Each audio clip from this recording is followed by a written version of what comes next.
Thank you. माया coffee तू कमाल करतेस.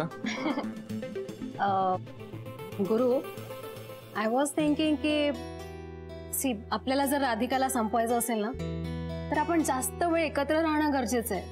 खूप वेळ स्पेंड केला पाहिजे एकत्र. सो त्यामुळे तू इथेच राहायला ये माझ्या घरी. माया तुला काय कॉफी चढली की काय? काय प्रॉब्लेम काय त्यात की हे घर जितकं माझं आहे तितकंच तुझंही आहे. Maya that's really sweet of you. पण इथे प्रॉब्लेम असा आहे की ही अमेरिका नाही, हा भारत आहे. इथे लग्नाच्या आधी जर तुम्ही एकत्र राहिलं तर भलतेच अर्थ काढले जातात. आता आपल्याविषयी ऑलरेडी लोक गॉसिप करतायत, बोलतायत. त्याच्यामध्ये यशवंत सरांना काय वाटेल? काहीच टेन्शन नाहीये आणि कळलं तरी मी सगळं खरं खरं सांगून टाकेन त्यांना. काहीच प्रॉब्लेम होणार नाही. बट स्टील ते पर्सनल गोष्टी आणि प्रोफेशनल गोष्टी खूप वेगळ्या ठेवतात. ते नाही इंटरफेअर करणार. अरे पण तुझ्या करतील ना. तुला ते मुलीसारखं मानतात. माया माया ऐक ना, रिस्क कशाला घ्यायची? मला एवढ्या मुश्किलीनं हा जॉब मिळालाय, इतक्या मुश्किलीनं तू मिळालीयस. मला तुला नाही गमवायचंय. म्हणजे मी इथे असताना तू एकटा राहणार आहेस का? अरे आता हे मलाही नाही आवडणार आहे, पण ठीक आहे ना, मी राहीन एकटा. मला ना एक कळत नाहीये की तू एकीकडे लग्न करायचं म्हणतोयस आणि दुसरीकडे एकत्र राहायला नाही म्हणतोयस. म्हणजे प्लीज एक्सप्लेन, याचा काय अर्थ आहे? माया एक गोष्ट लक्षात घे, आता आपल्यासाठी यशवंत सर म्हणजे सक्सेसची शिडी आहेत आणि त्यांचा विश्वासच आपण जर हलवला असताच ना तर मग पुढे काहीच शक्य नाही होणार. त्यांच्या समोर आपलं वागणं बोलणं इतकं आदर्श असलं पाहिजे ना की त्यांच्याकडून आपल्याला फक्त आणि फक्त प्रमोशनच मिळालं पाहिजे. कळतंय ना? प्लीज.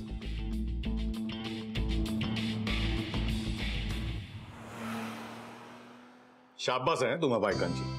म्हणजे तुम्हा बायकांनाच हे जमू शकतं. चक्क स्वतःचं घर सोडून दुसऱ्याच्या घरी जाऊन ऍडजस्ट व्हायचं. हे पण जेनी, सिरियसली तू आमच्या घरी सेटल झालीस ना नीट? हो ऑफकोर्स, का नाही होणार? जिथे मॅम आहेत, तुम्ही सगळे आहात, याच्यापेक्षा बेस्ट प्लेस असू शकते काय या डेज मध्ये? Jenny, yes ma'am. तुझ्यासाठी ज्यूस. मॅम ज्यूस आता मी हे सगळं आपलं ठरलंय ना? Okay dietitian madam. डायटिशियन आता एवढंच राहिलंय राधासाठी. मग काय मॅम, मी रोज माझं ते टाइम टेबल बनवलंय. काय खायचं काय नाही खायचं, कधी खायचं, आणि ते मॅम फॉलो करतात रिगरसली. त्यामुळे doctor is also happy. He is like जेनीची तब्येत चांगली आणि बाळाची वाढ पण छान होतीये. गुड. Thank you ma'am. थँक्यू काय जेनी? तू काय कोणी परकी आहेस का? आपल्या माणसांना कधी कोणी थँक्स वगैरे म्हणतं का? आता घरातच राहते तर तसंच म्हणावं लागेल. जेनी तू तर या घरात सेटल झालीसच, पण डॅड मगाशी तू जे म्हणत होतास ना तसंच, म्हणजे या बाबतीत मला ना राधाला सुद्धा सल्यूट करावं असं वाटतं. म्हणजे बघ ना, आता गुरुनाथच्या जेव्हा घरी होती तेव्हा त्या घरच्यांना सुद्धा आपलंसं केलं. घरच काय अख्ख्या सोसायटीला आपलंसं करून घेतलंय तिने. ती गुलमोहर सोसायटी म्हणजे कुटुंब आहे तिच्यासाठी. हा फक्त सोसायटी नाही, ऑफिसचं पण घर केलंय मॅमने. आणि हे घर, या घराला घर पण तेव्हाच आलं जेव्हा राधा इथे आली. आधी का मला सौमित्र म्हणतो ते अगदी पटतंय. तुला सॅल्यूटच करायला हवं. काही काय बाबा. अगं खरंच, मला साधी माझी डायनिंग रूम मधली खुर्ची बदलली तरी चालत नाही. पण मला सवय आहे. मी आणि मॉमने कितीतरी हाऊसेस चेंज केले लहानपणापासून. पप्पाने ह्यूज लोन घेऊन ठेवलं होतं ना, आणि तो तसाच गेला. सो मग ते पप्पा नंतर आईने ते माझं लोन रिपे केलं. म्हणजे आम्ही आमचं घर होतं ना गोवामध्ये, ते पण सेल केलं त्याच्यासाठी. मग रेंटवर राहायला लागलो. You won't believe, in 20 years आम्ही 20 हाऊसेस चेंज केले. हो लिटरली. पण ते स्वतःचं हाऊस काय घेता नाही आलं. आता आनंद सर म्हणतायत की स्वतःचं घर घ्यायचंय. पण ते मुंबईमध्ये स्वतःचं हाऊस घेणं थोडं डिफिकल्ट आहे ना, ते असं म्हणत होते. नाव लेट्स सी किती एफर्ट सक्सेसफुल होत आहेत त्यांचे. मिळणार जेनी, नक्की मिळणार. कारण जेव्हा नवरा बायकोचं एकच स्वप्न असतं आणि त्यासाठी झटत असतात ना दोघे, तेव्हा ते स्वप्न नक्की पूर्ण होतं. I hope so. बघते.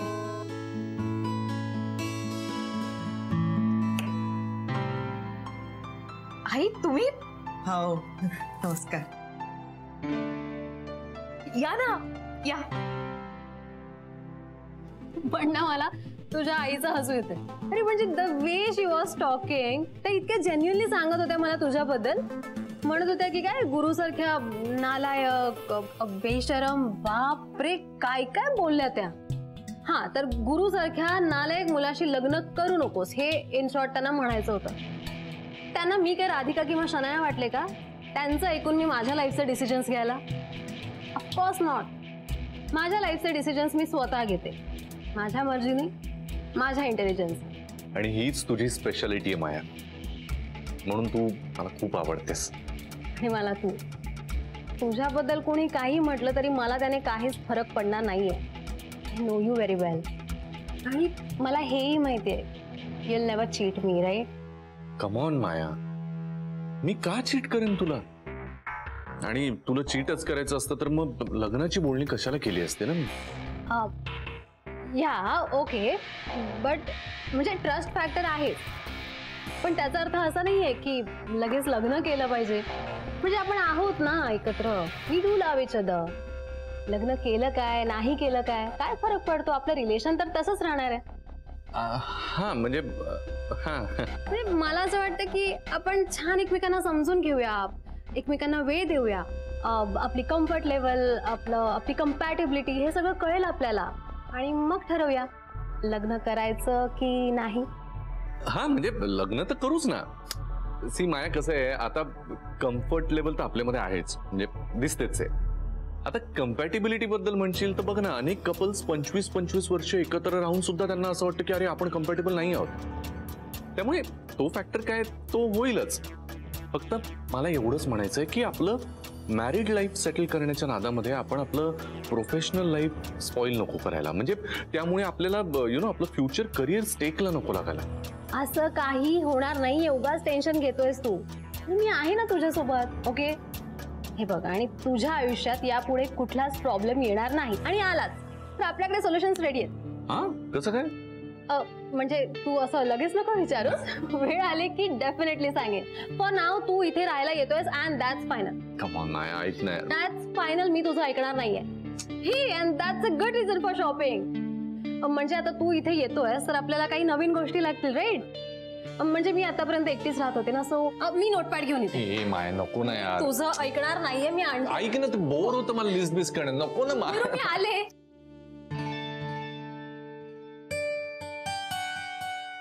कशा आहात आई? बरी आहे. काय म्हणते? येणारी नात का म्हणत आहे? म्हणजे माझी पण इच्छा आहे नातच व्हावी, पण तुम्हाला कसं माहित नातच होणार म्हणून? हा, नातच होऊ दे बा, नातच होऊ दे. मी तर देवासमोर प्रार्थना करत आहे. पोट्ट्याने जो काही त्रास दिलेला आहे ना, बेजार केलेला आहे, ते तसं पाहत तर असं वाटतं की मुलीच बऱ्या. मुली छान वाटतात. मुलगी अगदी माझ्या राधिकासारखी होऊ दे, नाही? हो, करेक्ट बोलताय आई तुम्ही. मुलगीच व्हावी, आणि म्हणजे मलाही तसं फील होतंय. मी तर गॉडला प्रे करते की मला गर्लच हवे, आणि मग ती राधिका मॅम सारखी व्हायला पाहिजे. आई, सगळीच मुलं गुरुनाथ सारखी नसतात. काही मुलं सौमित्र सारखी सुद्धा असतात. सौमित्र सारखा मुलगा झाला तर मग का सोने पे सुहागा. आणि का म्हणते जेनी, सांगितलं नाही तू कशी आहे नात? बर बाळ कसं आहे सांग, लाता मारते का? हा, बाळ छान आहे. कधी एकदा बाहेर येते आणि तुम्हाला भेटते असं झालंय त्याला. बाई खरं की का? चांगलंय चांगलंय. पण तब्येतीची काळजी गिळजी घेत जा बरं. हा, तुला काही लागलं तर सांगत जा. त्या दिवशी मी तो कणकेचा शिरा दिला होता ना राधिका, शेवया दिल्या होत्या, त्या खाल्ल्या का तू? आवडल्या का? तू सांगितलं नाही. हा, ते छान होतं. मी मॅमला सांगितलं ना, आईंना सांगा छान आहे. आई बाई, हो का? मग विसरले असेल. आणखी काही हवं असेल तर सांग बरं. आनंदलाही सांग. योगा गिगा करते का नाही तू? करत जा बरं. या सगळ्या दिवसांमध्ये का नाही शरीराची हालचाल होणं फार गरजेचं असते. करत जा. आई काय झालंय? तुम्हाला काही वेगळं बोलायचंय का? हो नाही हो आई खरं सांगा, तुम्ही आल्यापासून आम्हाला जाणवतंय की तुम्हाला वेगळ्या कुठल्या तरी विषयावर बोलायचंय, पण तुम्ही बोलत नाही आहात. एक मिनिट, मला वाटतं माझ्या समोर बोलण्याचा विषय नसावा त्यांचा. मी एक काम करतो, मी आत बसतो. नाही असं नाही हो, असं नका विचार करू. बसा बसा. आई काही प्रॉब्लेम नाही, बोला ना. आई तुम्ही डॅडचं टेन्शन नका घेऊ, बोला ना, जे काही बोलायचं ते बिंदास बोला. गुरुनाथ बद्दल काही बोलायचंय का? हा नाही म्हणजे हो ते गुरुनाथ घरी आला होता.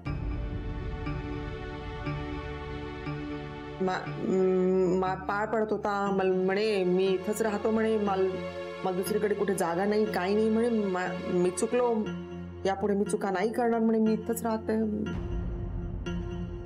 तर म्हटलं की बा ठीक आहे बा, आता मला कळलं एक आई असण्याचा तो फायदा घेत आहे. आई म्हणून मी त्याला खूप प्रेम दिलं. आता तो गैरफायदा घ्यायला लागला, चुकांवर चुका करू लागला. म्हटलं आता तुला शिक्षाही मी देते, प्रेमही दिलं ना, शिक्षाही मी देईन. का शिक्षा? कसली शिक्षा? शिक्षा तर देईल, पण त्या अगोदर मी का केलं ते सांगते ना. ती मायाला घेऊन आला होता तो सोबत. आई मी काय म्हणते, तुम्ही ते जेनीला सांगत होता ना व्यायामाबद्दल, ते सांगा ना. ती कधीतरी नाही करत. ते सगळं देऊन झालेलं आहे. मी सांगते ना तुला का केलं ते मी. एक मिनिट राधिका, तू विषय बदलतेस. नाही बाबा, तसं नाही. त्यांना बोलू देत, काय बोलायचं होतं. मायाबद्दल काहीतरी म्हणत होता. मायाला सोबत घेऊन आला होता तो. मग मी बरोबर केलं त्याला. का आलं त्या दिवशी तो आला, मला सांगितलं राधिका असताना शनया तुझ्या आयुष्यामध्ये आली होती का नाही. मग आता शनया असताना तिसरी कोणीतरी तुझ्या आयुष्यामध्ये आली आहे. मायान माझं कसं काय, काहीतरी काय. अगं ती बॉस आहे माझी, काही मैत्रीण नाहीये. तुझ्या बॉसला उद्या घरी बोलव.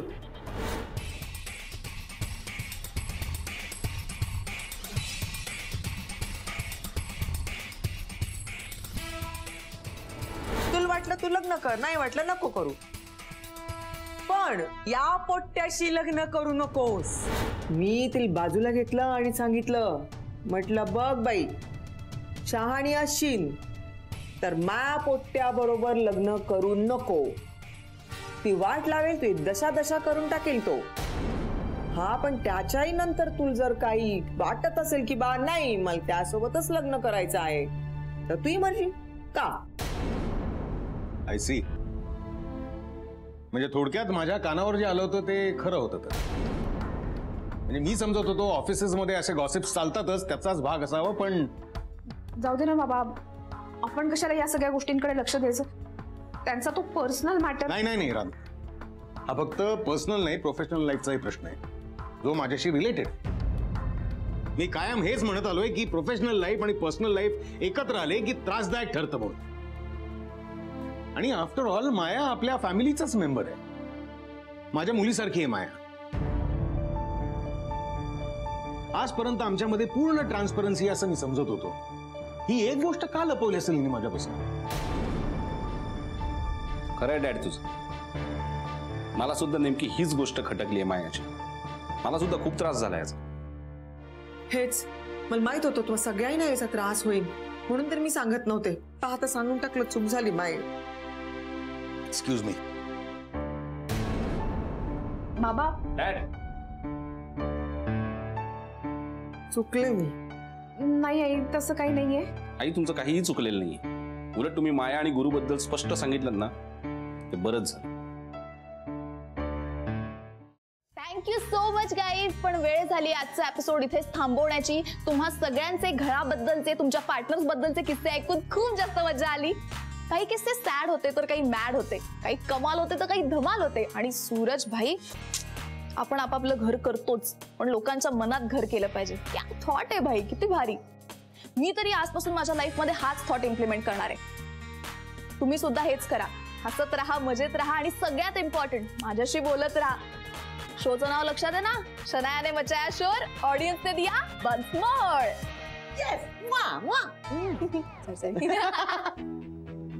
वाव शनू बेबी, आजचा एपिसोड कमाल कमाल कमाल झाला. तू ज्या पद्धतीने हा शो सगळा ऑर्गनाइज करतेस ना, ज्या इनोव्हेटिव्ह पद्धतीने तू हे सगळं हँडल करतेस ना, कमाल करतेस तू. लोकांना ज्या ऍडवाइसेस देते ना, म्हणून म्हटलं ग, मला खरंच कमाल वाटते तुझी. हो ग, पण मम्मा, लोकांना ऍडवाइस देणं सोपं आहे, पण तीच गोष्ट स्वतःच्या लाईफ मध्ये इम्प्लिमेंट करायची वेळ आली ना की मग वाट लागते. आता बघ ना, हे घर माझं आहे करून गॅरीकडनं अजून मी हे घर घेऊच शकले नाहीये. दुसरं लोकांच्या मनात घर करायचं, त्याची तर अजून सुरुवातच झालीये ग. डोंट वरी बेबी, तुझी मम्मा आहे ना बरोबर तुझ्या. तू लोकांच्या मनात घर कसं करता येईल ह्याच्यावर कॉन्सन्ट्रेट कर. तुझं राहतं घर तुझ्या नावावर कसं होईल ह्याच्यावर मी कॉन्सन्ट्रेट करते. म्हणजे शनू बेबी, मी तुझ्यासाठी वाटेल ते करेन. म्हणजे हे घर विकत घेईन, पाहिजे तर ह्याच्यासाठी लोन घेईन, पण हे घर तुझ्या नावावर करूनच दे. Best mom of the world. आणि मी best daughter of the world. आणि हा बघ, बेस्ट वुमन ऑफ द वर्ल्डचा फोन आला.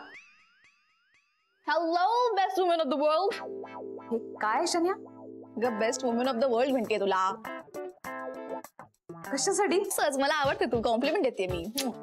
शन्या, तू माझ्याबद्दल इतकं चांगलं बोलशील असं मला कधी स्वप्नात सुद्धा वाटलं नव्हतं. तू डिझर्व करते ना म्हणून देते कॉम्प्लिमेंट तुला. एनिवे, का फोन केला होतास? हा, तर मी फोन या करता केला होता की गुरुनाथ कुठे आहेत?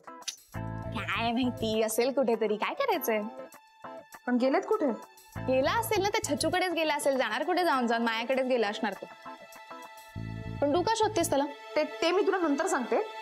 आधी हो घातलेला गोंधळ निसरू दे मला. काय हो घात? चल बाय.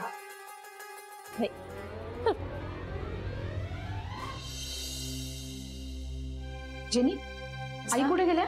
मॅम त्या गेल्या. सौमित्र सर त्यांना ड्रॉप करायला गेले. प्रश्न न सांगता कशा काय गेल्या? मॅम मला असं वाटतं त्या जे काय घडलं त्यामुळे डिस्टर्ब झाले असतील. बाबा जे काही रिॲक्ट झाले ना, आईंना वाटलंच असणार. त्या मला विचारत होत्या माझं काही चुकलंय का म्हणून. पण त्या हे पुडाच्या वड्या देऊन गेल्या तुमच्यासाठी. काय झालं? काही टेन्शन आहे?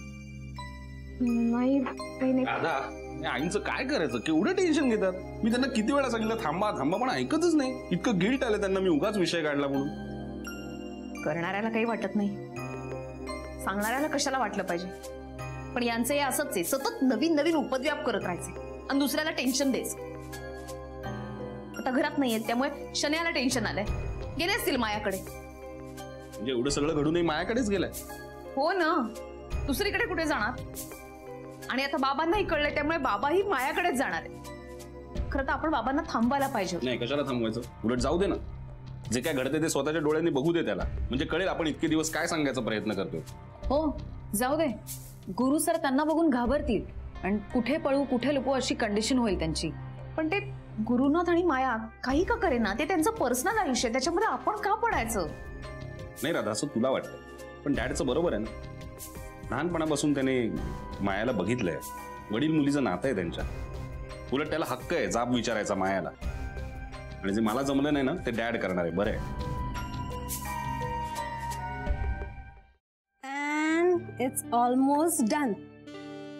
गुरु, मी जस्ट एक गोष्ट नोटीस केली की आपले लाईक्स, डिसलाईक्स, थॉट्स, नेचर या बेसिक येट इम्पॉर्टंट गोष्टी ना ऑलमोस्ट जुळतायत, यु नो. हा, आणि आता एकत्र राहायला लागलो की अंदाज येईलच अजून आपल्या कम्पॅटिबिलिटीचा. व्हॉट्स इट? गुरु, तुझ्याशी बोलते मी. तू तू कसला विचार करतोयस एवढा? शनायाचा. Come again? नाही माया, तसं नाही. सी, माझ्या डोक्यात तुझ्याशिवाय इतर कोणाचेच विचार नसतात, पण असा विचार करत होतो की शनाया माझ्या घरात बसली यार.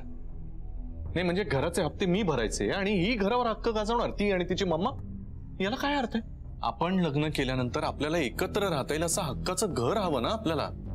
Thank God. म्हणजे या कन्व्हर्सेशन मध्ये एक गोष्ट पॉझिटिव्ह लक्षात आली माझ्या, की या निमित्ताने का होईना तू एकत्र राहायला तयार झालायस. माया, हा, आता इथे राहायचं की तिथे ते ठरवूया आपण. माया तसं नाही.